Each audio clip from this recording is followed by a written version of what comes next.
baiklah, kita lanjutkan materi kita ya pada pertemuan hari ini, yaitu mengenai struktur kontrol perulangan. Oke. Nah, minggu lalu itu kita sudah membahas struktur kontrol percabangan. Review sedikit, mungkin syuhada. Coba sebutkan struktur kontrol percabangan yang sudah kita bahas.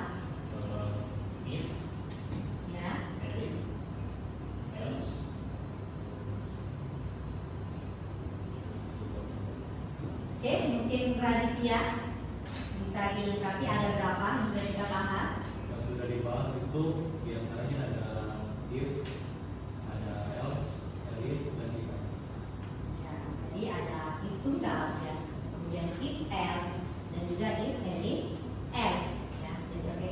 Nah, untuk pertemuan kali ini yaitu kita akan membahas struktur perulangan pada Python. Ya. Jadi kompetensi akhir yang akan didapatkan setelah mengikuti perkuliahan pada pertemuan ini, yaitu kalian mampu menjelaskan konsep perulangan, kemudian mengimplementasikannya dalam bentuk shortcode dan juga mengimplementasikannya ke dalam program Python. Kemudian tujuan pembelajaran memahami konsep perulangan, mengenal jenis perulangan, yang mana nanti akan kita bahas. Yang pertama ada for, kemudian yang kedua ada while, yang kedua ada next loop ya. Jadi perulangan di dalam perulangan, menulis keyword perulangan, kemudian mengimplementasikan pada Python dan juga menyelesaikan kasus perulangan secara interaktif ya. Jadi nanti di sini ada diskusi. Oke, sebelum kita mulai kita ice breaking dulu ya, sebelum masuk pembahasan. Kalau kalian ingin mencetak angka 1 sampai 100, apakah harus menulis print 1, print 2 sampai 100? Tidak, benar sekali ya. Jadi kalian sudah paham bahwa kalau kita menulis demikian, artinya codingannya itu tidak efisien, tidak ada efisiensi di situ ya. Jadi bagaimana komputer melakukan pekerjaan berulang tanpa menulis perintah berkali-kali? Oke, siapa yang mau angkat tangan boleh? Oke, silakan ketua kelas ya. Oke, silakan Rahul. Menggunakan looping. Menggunakan looping yang barusan tadi sudah dibahas. Ada apa aja? For, while, next loop ya. Perulangan dalam perulangan. Jadi 3 itu yang akan dibahas. Artinya apa? Untuk perulangan ini nanti kita akan mengembangkannya lebih dalam. Nah, kemudian konsep perulangan di sini kalau dari definisinya instruksi yang dijalankan berulang kali sesuai dengan kondisi tertentu ya. Jadi ada kondisi, ada batas. Nah, manfaatnya menghemat kode, otomatisasi dan juga fleksibilitas. Tadi kalian sudah menjawab bahwa kalau mau menulis 1 sampai 100 itu tidak mungkin menulis codingnya print 1, print 2 sampai print 100. Tetapi dengan menggunakan algoritma looping, maka penulisannya cukup dengan beberapa baris saja, maka sudah akan berulang 1 sampai 100 tersebut ya. Jadi ada 2 kategori nih, ada control loop, jumlah sudah diketahui atau for di sini ya. Jadi jumlahnya itu untuk perulangan sudah diketahui. Kemudian ada juga berdasarkan kondisi di sini. Artinya kalau kondisinya terpenuhi akan terus berjalan perulangannya. Tapi kalau kondisinya sudah tidak terpenuhi, maka perulangannya berhenti. Itu nama perulangannya adalah while. Nah, kemudian yang pertama kita bahas nih perulangan for. Untuk sintaks atau konstruksi umumnya di sini for, kemudian variabel, in, rank, mulai, akhir, dan angka. Oke. Nah, mulai ini itu adalah nilai awal. Oke. Kemudian akhir ini adalah batas akhir. Tidak termasuk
koma, kemudian nama variabel i. Artinya apa di sini? Ada yang bisa menjelaskan? Mungkin Raditya? Oke, silakan. Maju, jelaskan aja dulu ya.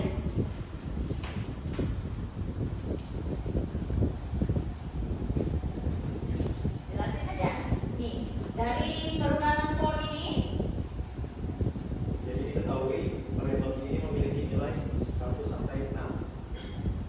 6-nya tidak termasuk. Jadi print ulangan ke i dipanggil satu-satu. Ulangan ke 1.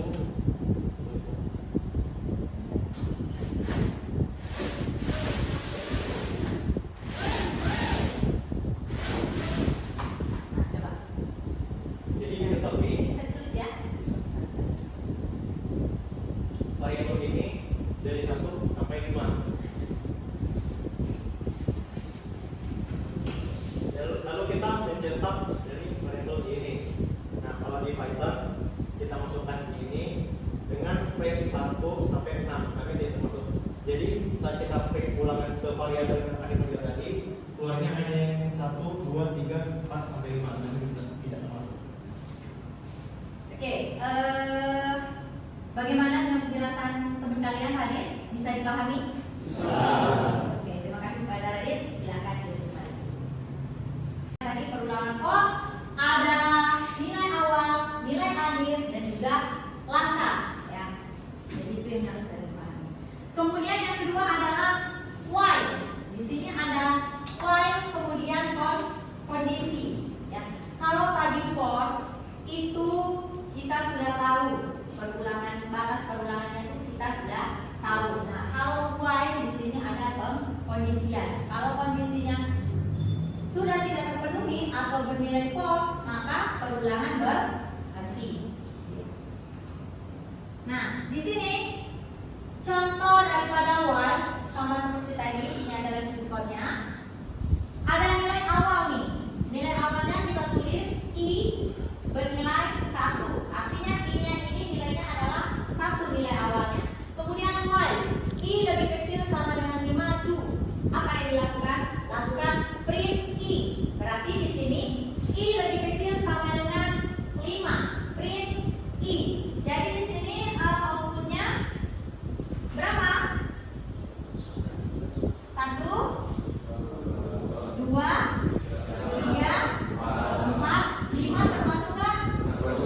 Termasuk, karena di sini lebih kecil sama dengan 5. Ya, jadi kalian sudah memahami ya bahwa perulangan while itu jika kondisinya ini masih terpenuhi, maka perulangan akan terus berlanjut. Tapi jika kondisinya sudah tidak terpenuhi, maka perulangannya berhenti. Nah, di sini ada pencacanya ya, pencacanya di sini. Kalau tadi sama for itu ada kenaikan di defaultnya itu tadi. Kalau di sini ada juga di pencacanya ini tambah 1. Jadi makanya dia bertambah dari 1 jadi 2 jadi 3 sampailah dia lebih kecil sama dengan 5 ya. Jadi kalau di Python-nya seperti ini. I sama dengan 1, while i lebih kecil sama dengan i, print i. Kemudian di sini ada i tambah sama dengan 1 untuk pencacanya. Jadi outputnya di sini adalah 1, 2, 3, 4, 5. Oke, sampai di sini ada yang mau bertanya? Alvia, Git? Untuk penjelasan i sama dengan 1, terus Ya. while i sama dengan i sama dengan 5, itu kalau misalnya diganti tuh ya 5-nya bagaimana? Ya boleh, tergantung mau perkembangannya sampai berapa. Contohnya diganti berapa? 100. Oke, berarti ini 100 ya. Kita ganti dengan 100. Coba Suhada. Kalau diganti 100, apa outputnya Suhada? Ini while. Jadi 1 sampai 100. Jadi di sini yang dia 1 sampai 100. Ingat bahwa perulangan itu akan selalu berulang tergantung dari batas kondisi.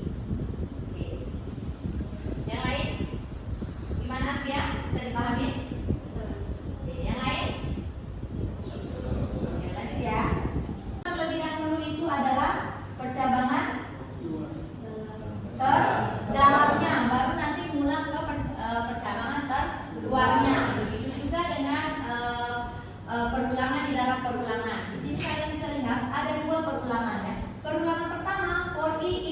ranknya berapa, kemudian for J in ranknya berapa.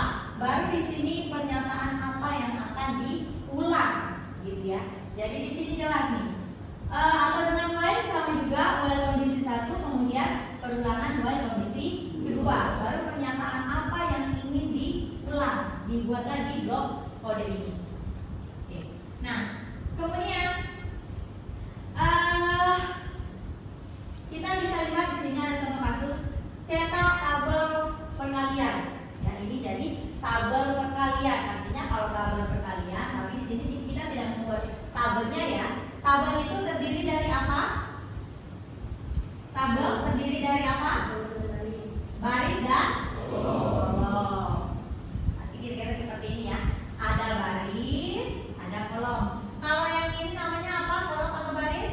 Baris. Berarti yang ke bawah ini dan atas ke bawah?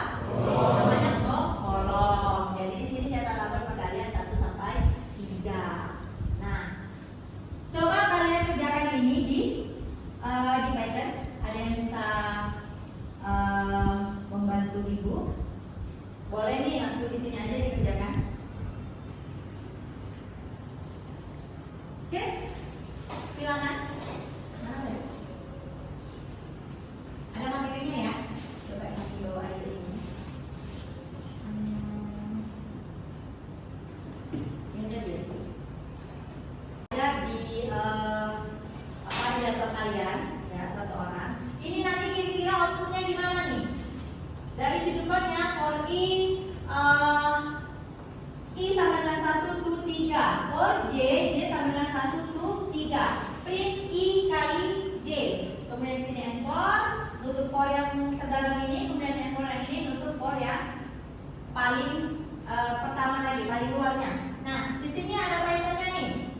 For I in range 1,4, for J in range 1,4. Nilai awal 1, nilai akhir 4 ya. Itu pengulangan yang kedua J-nya sama, nilai awalnya 1, kemudian nilai akhirnya adalah 4 sini ya. Untuk batas kenaikannya ini tidak ada, berarti defaultnya adalah nilainya akan bertambah 1, lalu bertambah 1. Kemudian di sini print I kali J ya.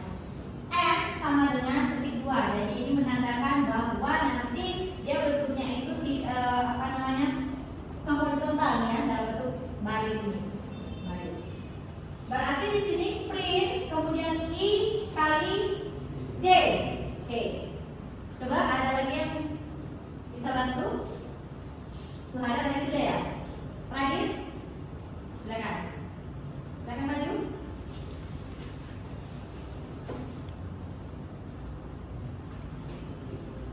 Jadi kira-kira outputnya apa nih?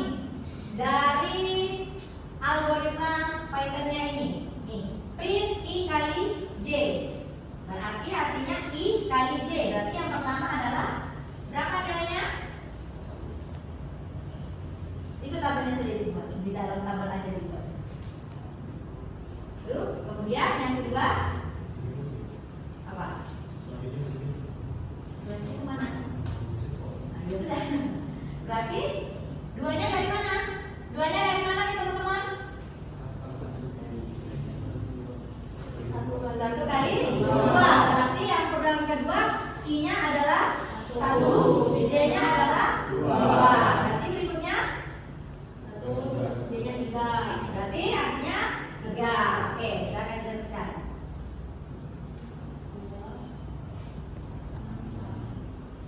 Ya, boleh dibantu berapa teman-teman? 2, 4, 6. Kemudian 3, 6. Gimana? Hasilnya ini semuanya sudah paham? Dari mana dapat 1, 2, 3, 2, 4, 6, 3, 6, 9. Jadi itu adalah perkalian dari perulangan pertama batas waktu 1 sampai 4, kemudian 1 sampai 4. Tapi batas akhirnya ini tidak termasuk, artinya 1 sampai 3, 1 sampai 3 ya. Oke, kita lanjut lagi. Nah, ada lagi satu aja nih, boleh maju. Tuliskan pseudocode dan programnya ya, tadi Pythonnya berarti. Bilangan genap dari 2 sampai 20. Oke, ada yang maju? Oke, nah, dia ya.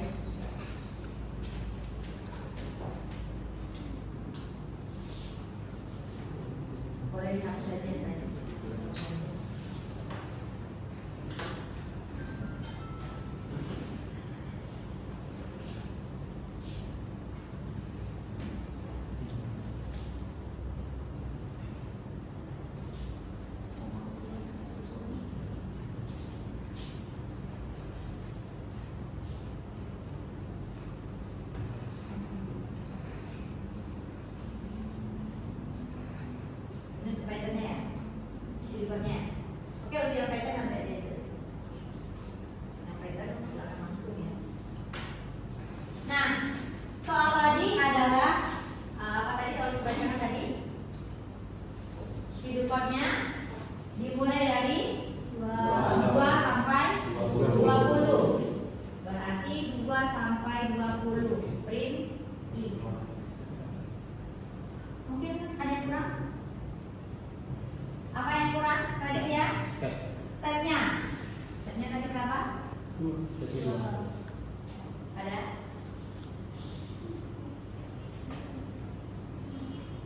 Oh, ini hanya benar ini di sudutnya ya, belum di printnya. Jadi ini benar berarti nanti akan muncul 2 sampai 20. Tapi batasnya belum dibuat. Batas apanya tadi di sini? Batas apanya tadi? Dari soal 2 enggak? 2 berarti ya. Oke. Nah, sekarang kalau kita lihat deh di Python-nya. Berarti kalau di Python-nya ini kira-kira di mana nih?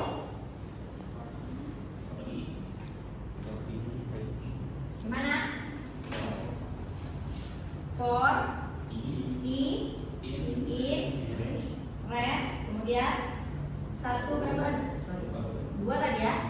2, 21, 2. Oke. Jadi artinya ini apa?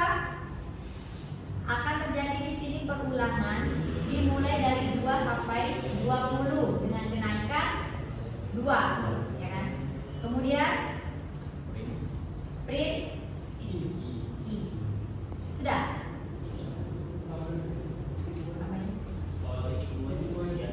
Oh iya, pokoknya ya. Oke. Sudah? Ada yang mau tanyakan untuk perulangan for? Coba kalian ini praktekkan di Python-nya. Gimana semuanya? Ada yang error? Enggak? Oke, silakan dulu ya. Coba untuk perulangan. Bisa? Bisa semuanya ya? Oke, untuk konsep daripada perulangan for dan juga while. Kalau gitu kita lanjut.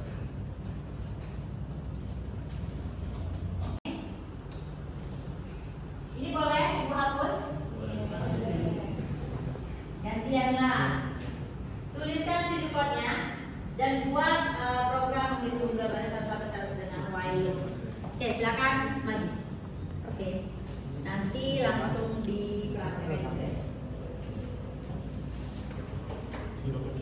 Iya. Ini teman-teman yang lain silakan di ore-ore juga, dicatat juga. Jadi nanti bisa melihat hasil dari pada temannya Radit sama nggak dengan yang kalian tulis. Silakan ditulis. Jadi sama-sama.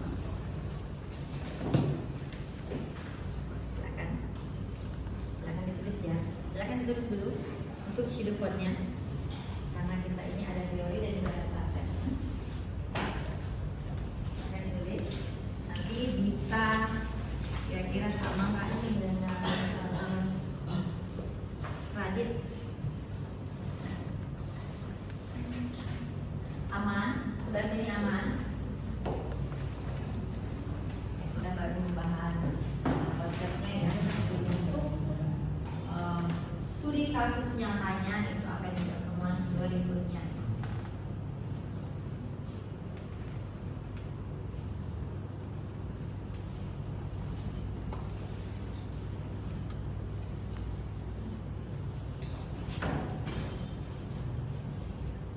Coba dijelaskan dulu Radit sama teman-temannya. Jadi dimulai dengan menggunakan while. Jadi jika I adalah lebih kurang atau sama dengan 100, maka dia tetap nge-print I. I tetap di angka 1 selama hasilnya masih 100, kondisinya dari 100, programnya berakhir. Oke, terima kasih. Silakan duduk. Ada yang mau nambahkan nggak nih? Ada yang kurang nggak dari sini? Ada yang kurang nggak? Teman-teman? Kayaknya ada yang kurang nih.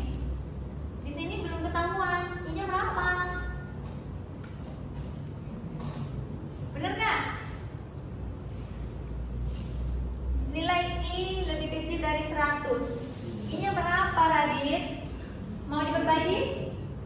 Biar kawan yang lain. Oke. Boleh. Ayo. Siapa? Rahul, boleh deh, mana Rahul? Silakan dituliskan. Bila teman-teman yang lain juga bisa paham.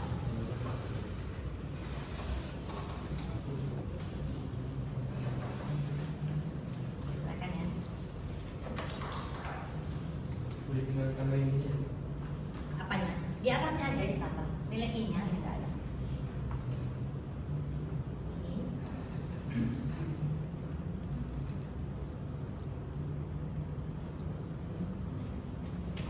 Apa total?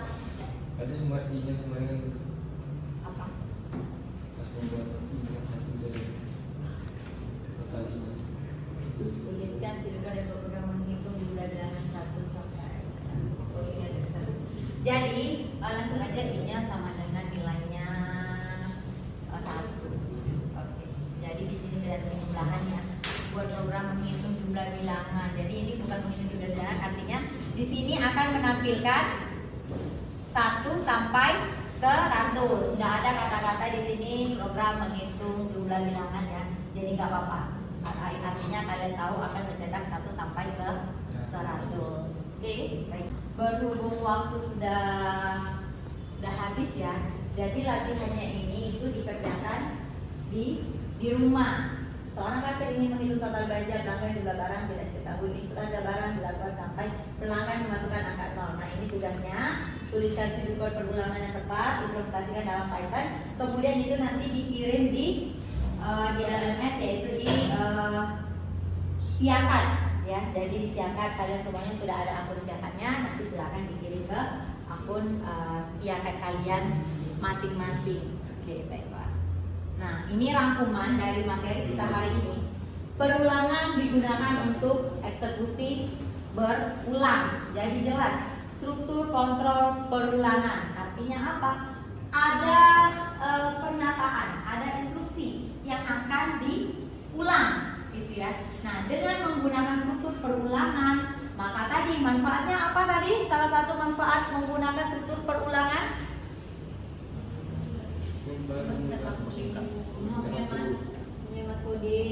menghemat kode, kemudian efisiensi, kemudian otomatis.